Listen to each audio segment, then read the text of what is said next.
Shalom, selamat pagi Bapak Ibu Saudara yang diberkati Tuhan. Selamat datang di Devotion pada pagi hari ini yang saya beri judul Iman. Saudara yang diberkati ke Tuhan, berbicara tentang iman, ini merupakan salah satu yang wajib dimiliki oleh setiap orang yang percaya kepada Tuhan. Karena lewat iman kita bisa melihat bagaimana perbuatan Tuhan yang ajaib di hidup kita. Nah, firman Tuhan di dalam Ibrani 11 ayat 1 berkata, iman adalah dasar dari segala sesuatu yang kita harapkan dan bukti dari segala sesuatu yang tidak kita lihat. Nah, kalau kita melihat perjalanan kehidupan orang Kristen, kita bisa melihat lewat firman Tuhan, lewat Alkitab. Di situ diceritakan begitu banyak contoh-contoh pahlawan iman di dalam Alkitab. Nah, saya pengen kita membaca bersama di dalam Ibrani 11 ayat 3-11. Ayat 3 berkata, karena iman kita mengerti bahwa alam semesta telah dijadikan oleh firman Allah, sehingga apa yang kita lihat telah terjadi dari apa yang tidak dapat kita lihat. Di ayat 4, karena iman Habel telah mempersembahkan kepada Allah korban yang lebih baik daripada korban Kain. Dengan jalan itu ia memperoleh kesaksian kepadanya bahwa ia benar karena Allah berkenan akan persembahannya itu, dan karena iman ia masih berbicara sesudah ia mati. Nah, karena iman Henokh terangkat supaya ia tidak mengalami kematian, dan ia tidak ditemukan karena Allah telah mengangkatnya. Sebab sebelum ia terangkat, ia memperoleh kesaksian bahwa ia berkenan kepada Allah. Di ayat yang ke-6 dikatakan, tetapi tanpa iman tidak mungkin orang berkenan kepada Allah. Ya, tanpa iman tidak mungkin orang berkenan kepada Allah. Sebab barang siapa berpaling kepada Allah, ia harus percaya bahwa Allah ada dan bahwa Allah memberi upah kepada orang yang sungguh-sungguh mencari Dia. Jadi iman ini benar-benar sebuah kepercayaan. Jadi meskipun kita tidak melihat Allah, tapi kita percaya bahwa Allah itu ada. Nah, di dalam ayat yang ke-7, karena iman, maka Nuh dengan petunjuk Allah tentang sesuatu yang belum kelihatan, dengan taat mempersiapkan bahtera untuk menyelamatkan keluarganya. Dan karena iman itu, ia menghukum dunia, dan ia ditentukan untuk menerima kebenaran sesuai dengan imannya. Di ayat ke-8, karena iman, Abraham taat ketika ia dipanggil untuk berangkat ke negeri yang akan diterimanya menjadi milik pusakanya. Lalu ia berangkat dengan tidak mengetahui tempat yang ia tujui. Ini hal yang luar biasa banget. Di ayat yang ke-9, karena iman, ia diam di tanah yang dijanjikan itu, seolah-olah di suatu tanah asing, dan di situ ia tinggal di kemah dengan Ishak dan Yakub, yang turut menjadi ahli waris janji yang satu itu. Ayat yang 10, sebab ia menantikan kota yang mempunyai dasar yang direncanakan dan dibangun oleh Allah. Karena iman, ia juga dan Sarah beroleh kekuatan untuk menurunkan anak cucu, walaupun usianya sudah lewat, karena ia menganggap Dia, Tuhan, yang memberikan janji itu setia. Saudara, dari contoh-contoh ini diceritakan betapa banyaknya tokoh-tokoh Alkitab yang mempraktikkan iman di dalam kehidupannya sehari-hari. Nah, buat saudara dan saya percaya juga kita diperhadapkan dengan hal yang sama. Mungkin sepanjang tahun 2024 ini kita bisa melihat bagaimana penyertaan Tuhan yang sempurna.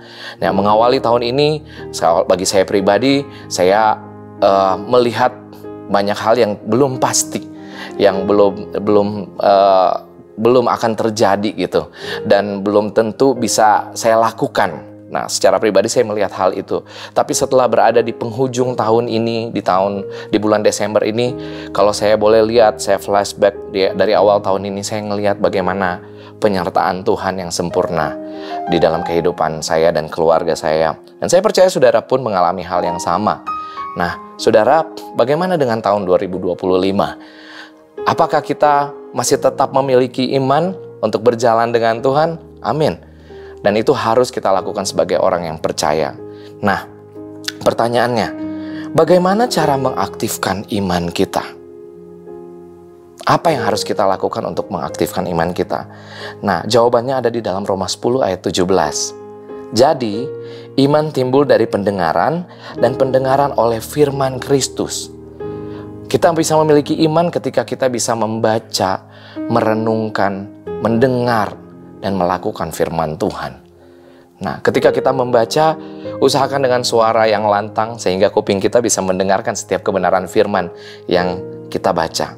Nah, perkatakan setiap janji firman Tuhan di hidup kita. Di dalam Alkitab sangat banyak janji-janji firman Tuhan. Yesaya 41 ayat 10 berkata, "Janganlah takut sebab aku menyertai engkau. Janganlah bimbang sebab aku ini Allahmu. Aku akan meneguhkan, bahkan akan menolong engkau. Aku akan memegang engkau dengan tangan kananku yang membawa kemenangan."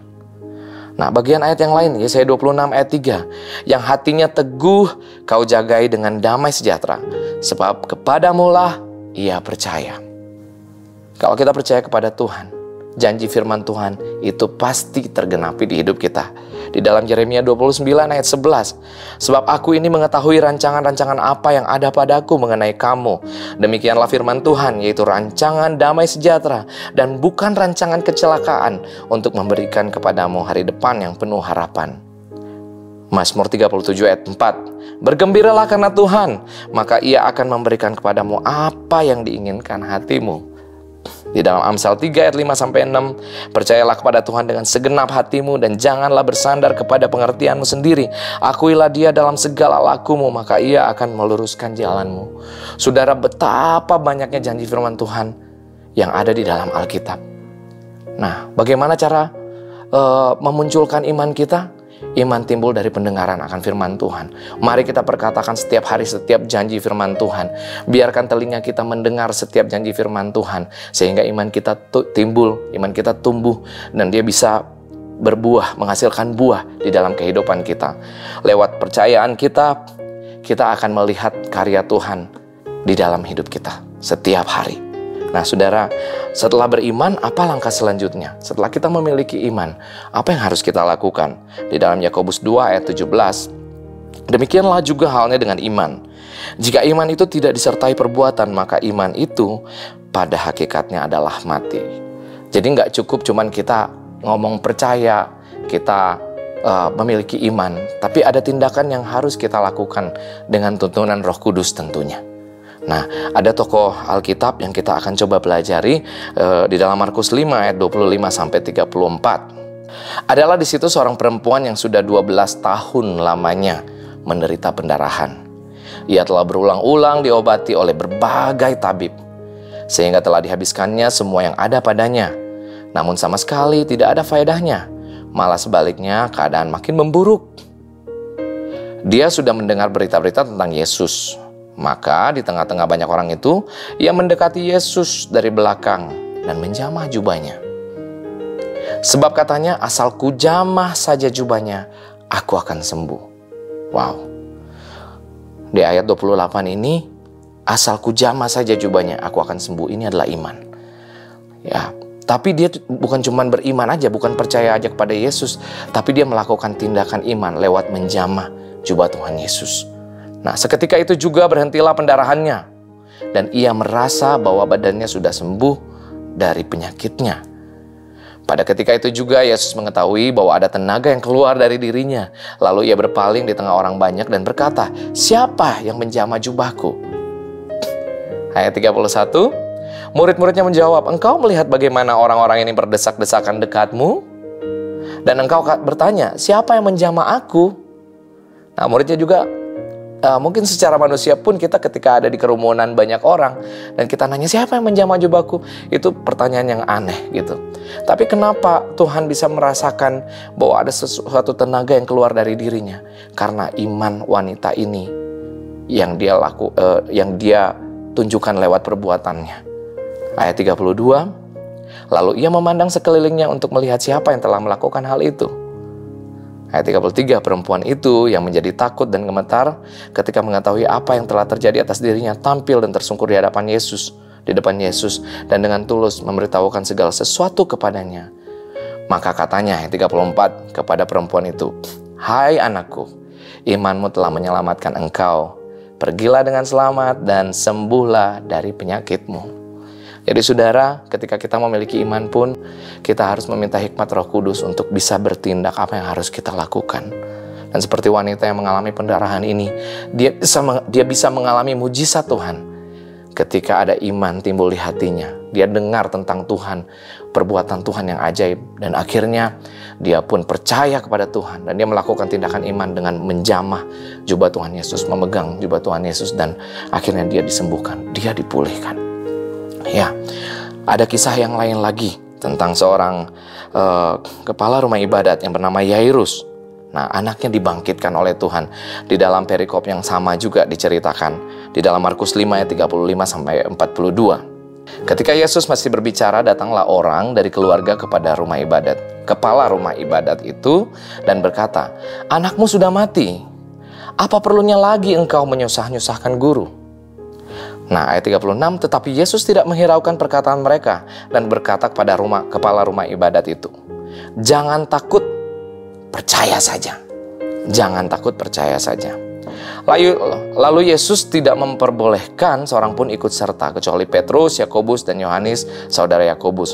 Mereka tiba di rumah kepala ibadat itu, rumah ibadat, dan di sana dilihatnya orang-orang ribut, menangis, dan meratap dengan suaranya nyaring. Ayat 39, sesudah ia masuk, ia berkata kepada orang-orang itu, "Mengapa kamu ribut dan menangis? Anak ini tidak mati, tetapi tidur." Nah, di dalam ayat ke-40, tetapi mereka menertawakan dia. Maka diusirnya semua orang itu, lalu dibawanya ayah dan ibu anak itu, dan mereka yang bersama-sama dengan dia masuk ke kamar anak itu. Lalu dipegangnya tangan anak itu, katanya, "Talita kum," yang berarti, "Hai anak, aku berkata kepadamu, bangunlah." Seketika itu juga anak itu bangkit, berdiri dan berjalan. Sebab umurnya sudah 12 tahun, semua orang yang hadir sangat takjub. Saudara, kepala rumah ibadat ini punya iman yang teguh kepada Tuhan. Dia percaya bahwa Tuhan sanggup melakukan perkara yang ajaib di hidupnya. Waktu dia memohon kepada Tuhan, orang lain berkata di sekitarnya, "Ngapain lagi sih nyusahin guru? Anakmu sudah mati."